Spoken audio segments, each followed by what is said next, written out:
Dan es psicóloga clínica, también es creadora de su podcast Mundo Interior. Ella viene a compartir con nosotros temas interesantes mensualmente y entre esos hoy vamos a abordar la siguiente pregunta: ¿cómo enfrentar un diagnóstico de enfermedad grave? Lucy, bienvenida a La Lupa.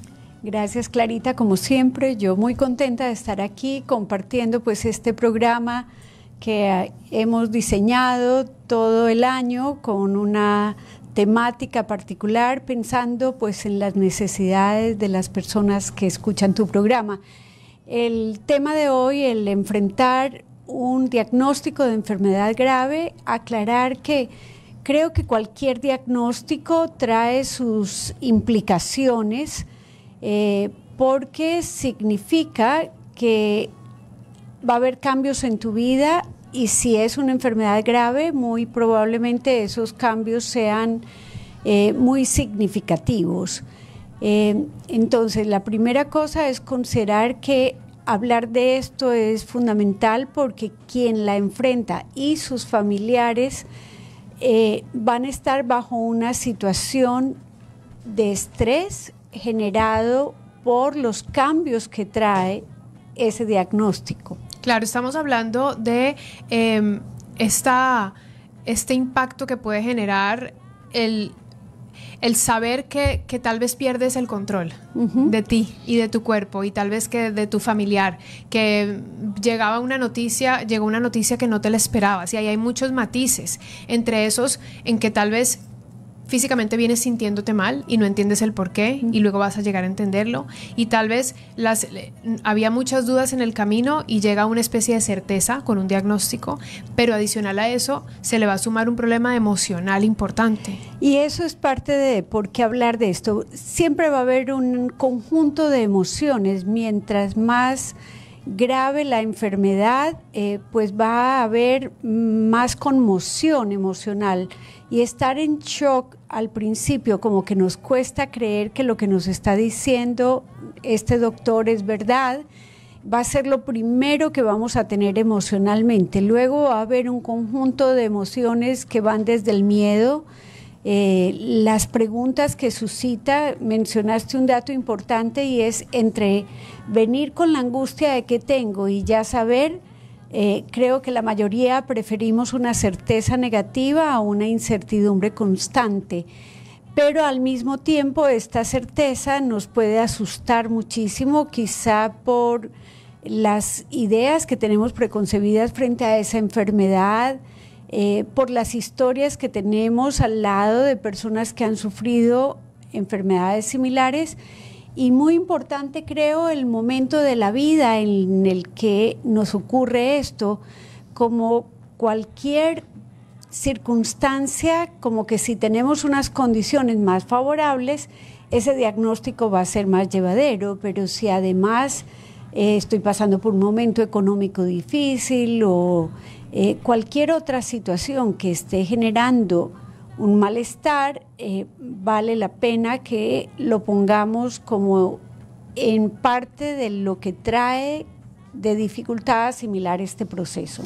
Claro, aquí también entender entonces cuál es el impacto emocional en el diagnóstico. Es decir, te dan el diagnóstico y eso impacta tu salud física, o sea, ese impacto emocional te genera tal vez una situación que empeore ya tu propio diagnóstico. No necesariamente, sí lo va a impactar si consideramos que todo lo que es estrés va a afectar nuestro sistema de defensas, pero me parece que ahí el rol del médico que da la noticia es fundamental, porque he conocido personas, y recientemente lo hablaba en un podcast, de una chica joven que tiene cáncer, pero la forma como su doctor le dijo, mira, pero con este tratamiento hay altos pronósticos de bienestar. O sea, hablamos de diagnóstico, que es ¿qué tengo? Y el pronóstico, un poco el doctor se encarga de mostrarnos el futuro o lo que hay para esperar, y pese a que es algo que muchas personas tenemos miedo, ella me contaba cómo la actitud de su doctor le ayudó a ella muchísimo a procesar esta noticia, porque vamos a encarar el tratamiento dado el cáncer que tienes. Hay muchas probabilidades de que con este tratamiento puedas vivir. Entonces, quitémosle la connotación de todo lo que sabemos, quizá popularmente, aunque no nos haya pasado, pero la quimio, la radio, todas las cosas que tenemos asociadas con ese tratamiento, y él la invitaba a que viera esto como el medio a través del cual ella va a volver a recuperar su salud. Esa parte me parece que es muy importante, y es la comunicación del doctor con el paciente, porque poniéndonos en el lugar del paciente, vuelvo y digo, es un paciente que viene con muchas dudas, es un paciente que va y le dicen un diagnóstico que era el que no esperaba que le dijeran que tenía. O el que temía que le dijeran. Claro, porque temía que se lo dijeran. Entonces llega ese momento del impacto en el que te dicen, esto es lo que tienes, y llegan muchísimas preguntas sobre el proceso, que tal vez los médicos ya se saben el proceso de memoria y han dicho este diagnóstico muchas veces, sin considerar que es la primera vez que le dicen a este único paciente, por primera vez, esta situación en la que está pasando. De acuerdo, y esto pues lleva a que invitemos al cuerpo médico a ser un poco sensible a qué implicaciones tiene, considerando también que a veces ellos están maniatados y que el sistema de salud, si le da 20 minutos para atender un paciente, y en 20 minutos tienes que no solo dar el diagnóstico, sino idealmente acompañar con unas condiciones de empatía y de ponerse en los zapatos del paciente que recibe por primera vez la noticia. Supongo que no siempre lo puedan hacer en condiciones óptimas, pero sí tener esta claridad de que la persona que recibe la noticia es como que lleva dos cosas. La primera, que traía la incertidumbre de qué tiene, se va con un diagnóstico y lo que para ella significa ese diagnóstico y la cantidad de dudas que puede tener.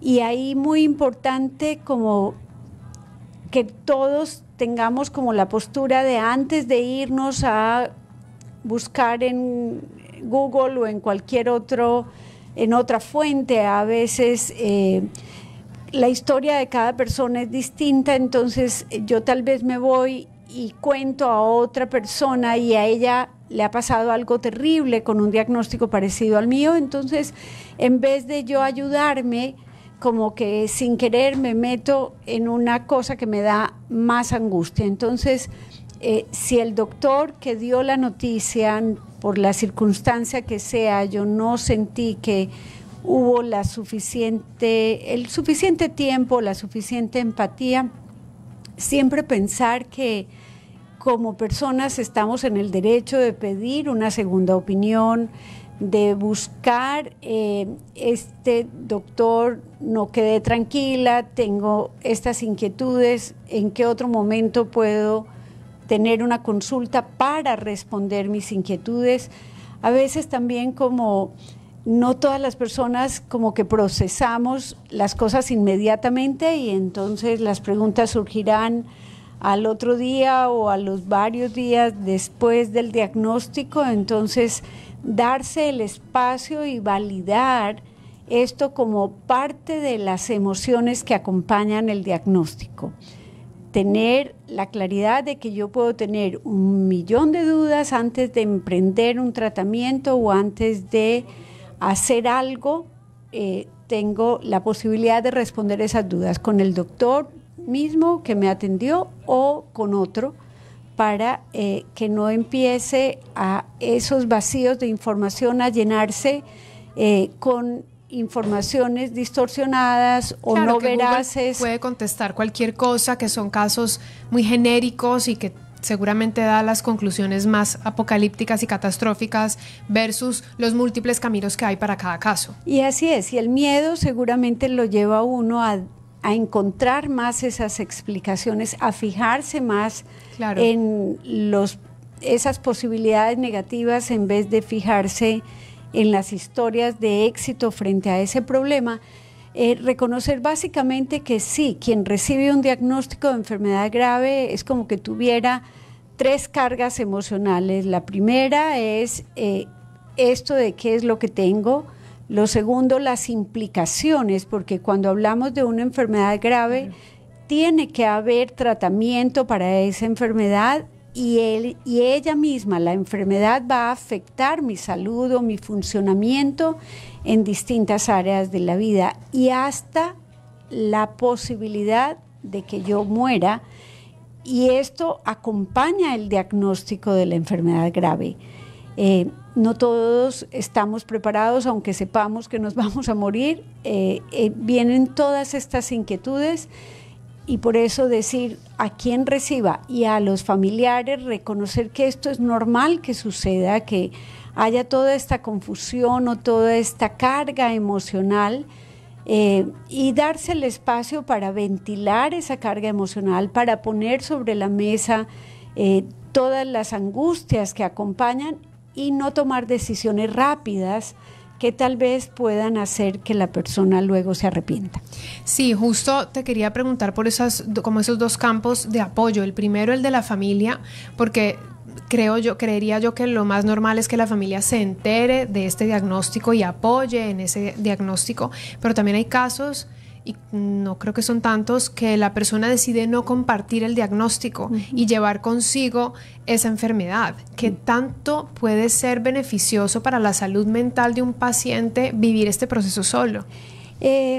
La literatura toda coincide en que no es la mejor de las ideas. El silencio es como otra carga emocional, la angustia de que la otra persona se pueda enterar. Yo entiendo que si hay una persona muy mayor y que, por ejemplo, la familia ha decidido que no la va a someter a un tratamiento de cáncer y de quimio, y que de todas maneras ella ya viene deprimida por las pérdidas, a esta persona que tiene más de 80 años, tal vez hacerla muy consciente de su enfermedad, pues hay circunstancias que tal vez no sea como sopesando en una balanza, la familia decida que no. Pero en tu pregunta específica, aquellas personas que deciden guardar el diagnóstico para sí, la visión general que yo tengo como psicóloga es que no es emocionalmente una buena idea, porque no le va a permitir encontrar un espacio para procesar eso que le está ocurriendo. Entonces, sí, como un llamado a que si esa persona tomó esa decisión, pues al menos busque alguien, quizá no en su entorno familiar, que le pueda guardar este secreto, que le pueda acompañar de otra manera y no dejarlo solo para sí, porque no es sano emocionalmente. Claro. También, ¿qué tan óptimo?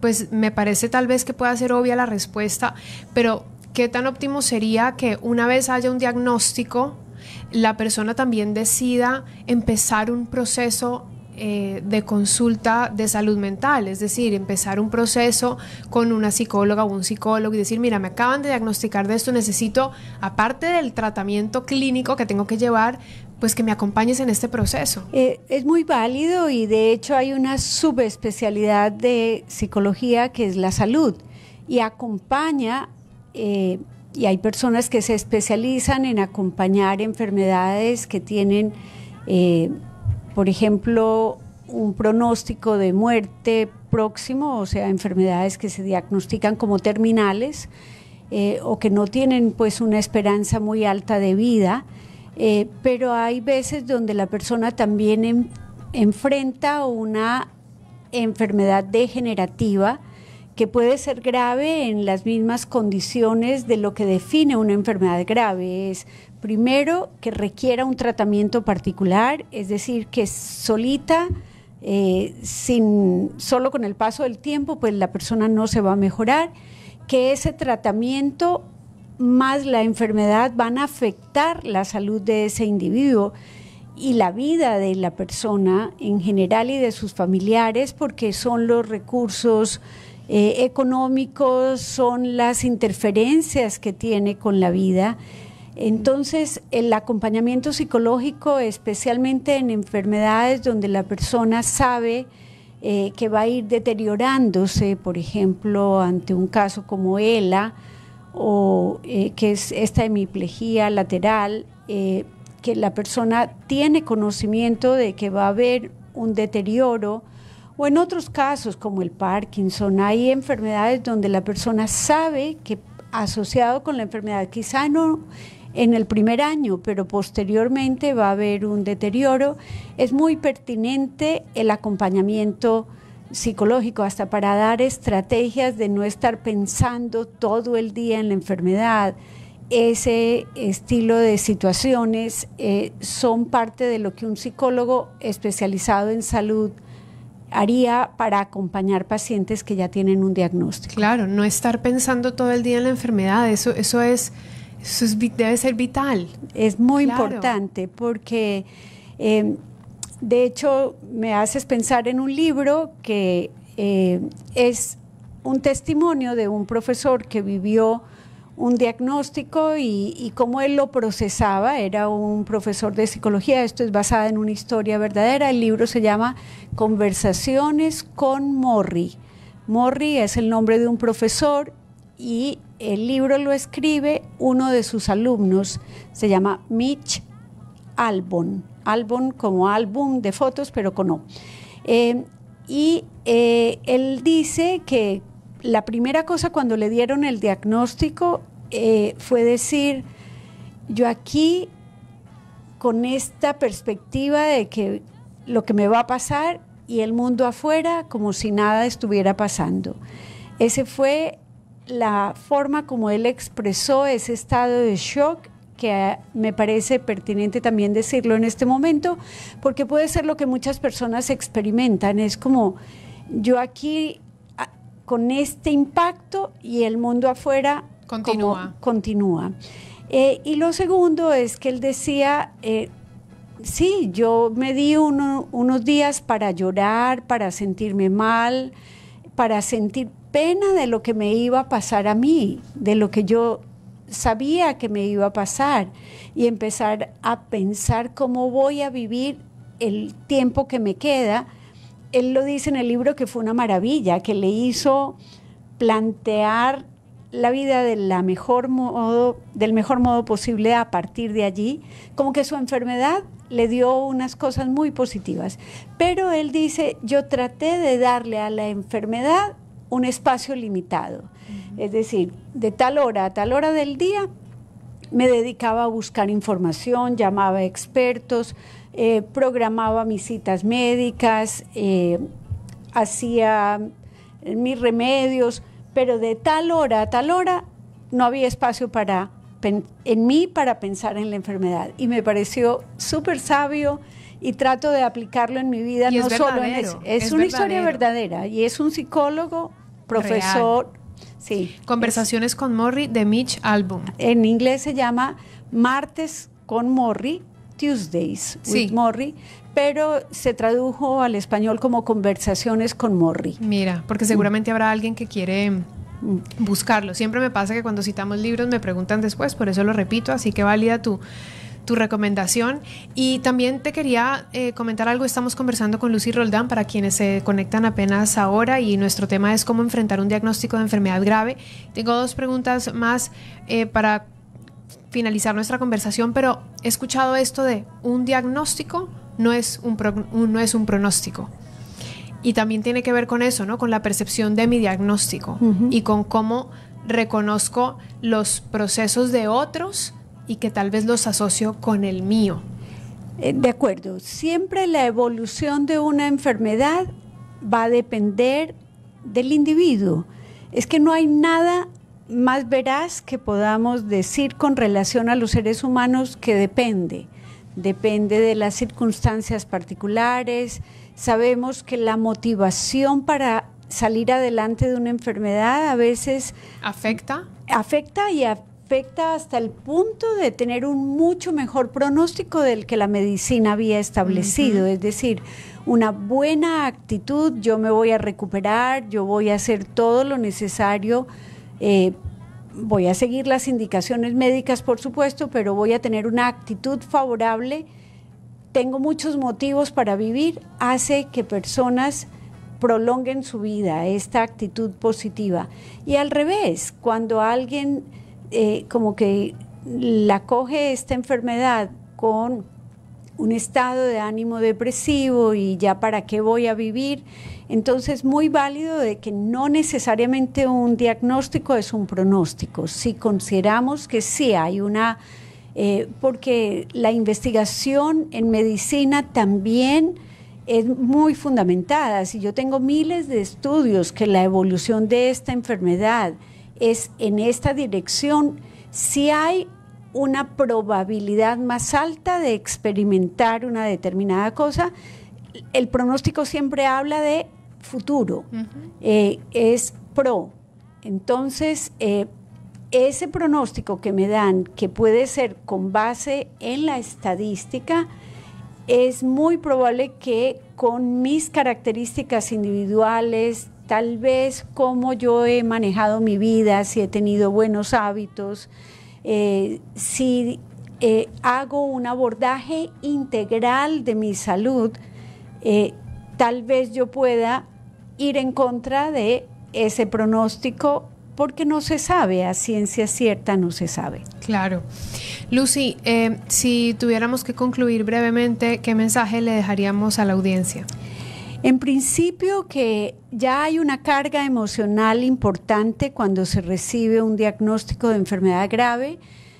Vale el darse el espacio para procesar esto, y procesar significa en las dos direcciones. Uno, con mi red de apoyo, poder hablar de las implicaciones que trae, de los cambios que van a venir acompañando en mi vida y en la de mis familiares.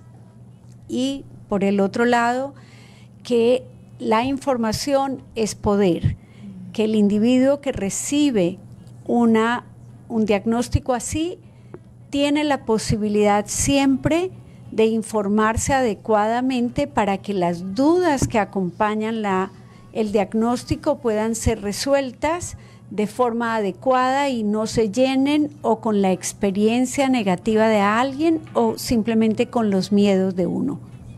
Muy bien, Lucy, gracias por proponer este tema que yo creo que es duro, es un tema fuerte porque estamos hablando de enfermedades graves, de un diagnóstico de una enfermedad grave que nadie se lo espera, nadie lo quiere, pero que si llega hay que afrontarlo de la mejor manera, y tú has hablado hoy desde la perspectiva del apoyo psicológico y de la salud mental, entendiendo que las palabras, la actitud importa, que el apoyo del entorno familiar también, y que, como dijiste, la información es poder. Así que gracias. ¿De qué se trata el último capítulo de Mundo Interior? El último capítulo lo estamos lanzando hoy, es cómo las experiencias que tenemos en la vida cotidiana se pueden convertir o transformar en creatividad. Una invitación a que lo escuchen. Me acompañó en la conversación Montse Arosemena, quien es alguien que goza mucho de las palabras, en esa dirección parecida a ti, ha estado vinculada siempre en el mundo, pero le gusta narrar y creo que es escritora, aunque a ella le ha costado llamarse así. Qué bien, qué bueno. Y esto entonces es en el podcast Mundo Interior, que lo pueden buscar en YouTube, los podcasts que tengan, o en Spotify o en la plataforma que deseen. Perfecto, gracias, Lucy. Gracias a ti.